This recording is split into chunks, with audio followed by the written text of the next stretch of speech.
कैसरा इलाही साहिबा, परवेज़ इलाही साहब की अहलिया हमारे साथ लाइन पे मौजूद हैं। कैसरा साहिबा, बहुत शुक्रिया आपके वक्त का। ये बताइएगा कि क्या वजह बनी कि इंतखाबात में आपको शिकस्त हुई? किस चीज़ की वजह जी?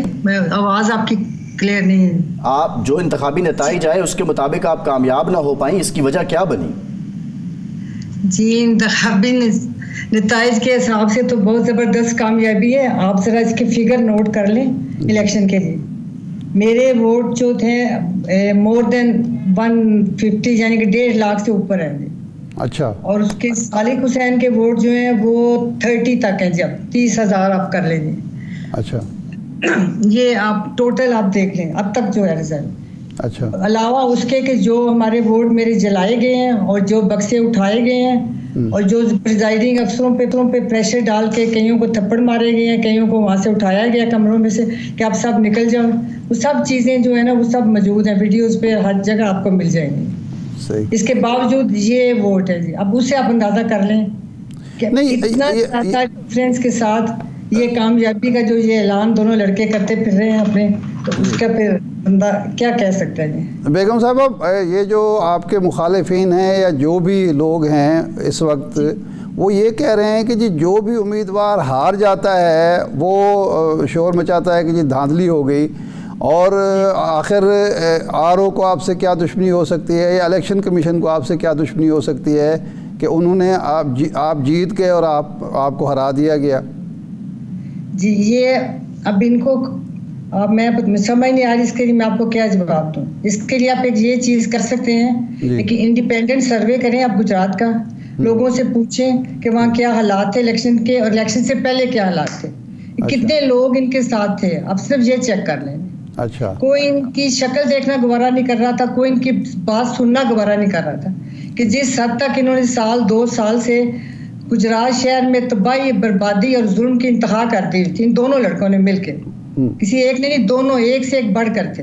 और डीपीओ के ऑर्डर के तहत डीपीओ करा रहा था इनसे, मतलब अच्छा।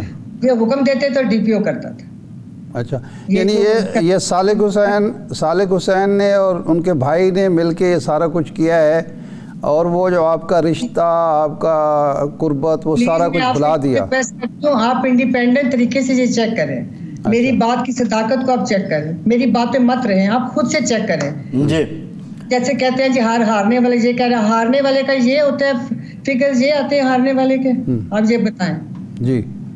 मैंने आपको बताया कि कितना डिफरेंस है। चले 5,000 10,000 पहले वक्तों में मेरे बाप के ज़माने में कुछ 100 का होता था, वो भी चैलेंज हो जाते थे। तो आप देखें कहाँ से कहाँ बात पहुँच गई है। सही। आप प्लीज़ इसमें ये करें, आप खुद से चेक करें गुजरात के लोगों में इनकी क्या इज्जत है, जिससे अपने बंदे बिठा के और उनसे जलसे करा लेते थे, जब प्रेशर डाल के लोगों के ऊपर धमकियां दे के बच्चे उठा के लोगों के बच्चे तक इन्होंने गवाह किए। बच्चों, मैं आपके बच्चों के नाम उनके पेरेंट्स को बता सकती हूँ। इन्होंने इस हद तक जुल्म और ज्यादती की है कि मुझे समझ नहीं आती कि इन्होंने अल्लाह ताला को भी कुछ जवाब देना है कि नहीं देना। मैं तो इस चीज़ पे हैरान हूँ। तो ये चौधरी शुजात साहब ने अपने बच्चों को नहीं समझाया होगा कि ये घर का मामला है, इस तरह ना करें, आपकी फूफी हैं, वो खामोश रहे इस मामले में या वो शरीक थे? उनका मैं जिस हद तक मेरी बहनों से जब बात होती रही है ना इनकी जी, उसमें सिर्फ ये होता था कि मैं आपको सिर्फ एक ही बात जवाब में कह सकती हूँ, मैं आपको सियासी खतून हूँ नहीं, जो मेरे से थोड़ी बहुत इस बात हो सकेगी मैं वही करूँगी। कि वो होता था निशिस्तन गुफ्तन बर्खास्तन, बस इस हद तक, इससे ऊपर शुजात का कोई रोल नहीं था। अच्छा। अब आके मुझे वाकई अब आपने सवाल कर दिया तो मुझे अब शर्म आती है सोच के कि ये मेरा भाई है और ये मेरे बाप की औलाद है। मैं अब क्या इस चीज़ में करूँ, पता नहीं मुझे ये बात करनी चाहिए कि नहीं करनी चाहिए। मैं ये सोचती हूँ कि मेरे बाप ने इसका नाम शुजात किस बिना पे रखा था, क्या सोच के रखा था। अच्छा। इसके अंदर शुजात का इतना सा आंसर भी नहीं है, कुछ थोड़ी सी बहादुरी नहीं है, कुछ थोड़ी सी करेज नहीं है। इसको मैंने हमेशा बेनिफिट ऑफ डाउट दिया अपने इस भाई को। किस वजह से? सिर्फ इसलिए दिया है कि ये बीमार है, इसकी बीमारी की वजह से। अच्छा। मुझे फैमिली में से कई लोगों ने मना किया कि ये इससे हकीकत नहीं है, आप इससे बाज आ जाएं, ये बेनिफिट ऑफ डाउट गलत दे रही है। अब ये कल की भी इसने जो बात की है मीडिया कह के, उसके बाद मैं वाकई इस चीज़ से हट गई हूँ। ये बेनिफिट ऑफ डाउट के काबिल ही नहीं है। मुझे शर्म आ रही है कि इसके अंदर बताए ना, इसके अंदर कौन सी शुरुआत है, इसने क्या तरबियत किया बच्चों की। कल इसने फिर इतना ब्लंडर तो नहीं कहना चाहिए, पता नहीं क्या इसने अपनी तरफ से बड़ी अक्लमंदी की है। कल इसने फिर किसी मीडिया पर्सन के सामने कहे कि हमारा तो कोई इख्तलाफ ही नहीं है, घर में कोई मसला ही नहीं है, कोई लड़ाई नहीं है, हम सारे इकट्ठे हैं। अब आप इसके बाद मुझे बताएं कि क्या मैं कहूँ इस भाई को।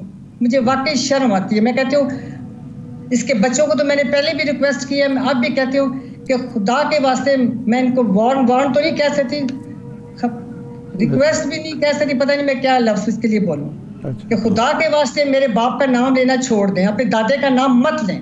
ये इस काबिल ही नहीं है कि मेरे बाप की कोई भी रिश्तेदारी इनके साथ बन सके।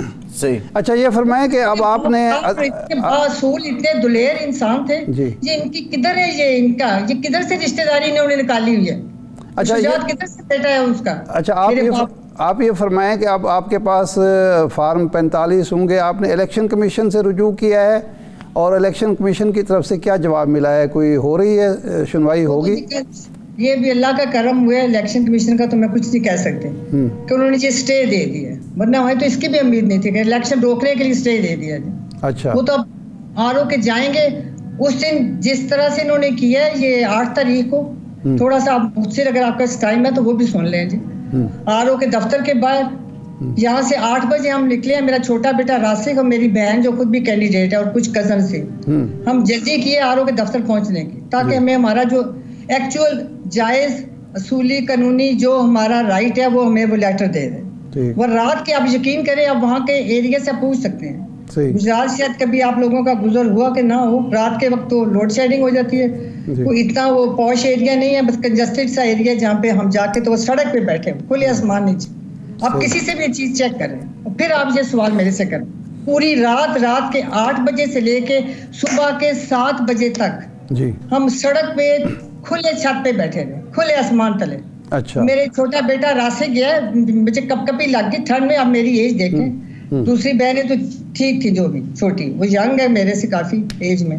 सही। उस पे फिर वो लोगों ने जब हमें देखा वहाँ बैठे हुए, किसी ने छोटी सी अंगीठी ला के हमारे कदमों में रखी है, किसी ने उस अंधेरे में टेलीफोन की लाइट में हमें चाय पिलाने की कोशिश की है कि आप चाय पी लें सर। लेकिन मेरे बेटे ने रास्ते में देखा है कि माँ कांप रही है, उसने जाके रिक्वेस्ट की है कि अंदर हमने देखा हुआ आरओ का ऑफिस सारा, पहले भी जब पेपर जमा कराने गए थे, जब मेरे से छीने गए थे वहाँ पेपर, तब भी देखा हुआ था।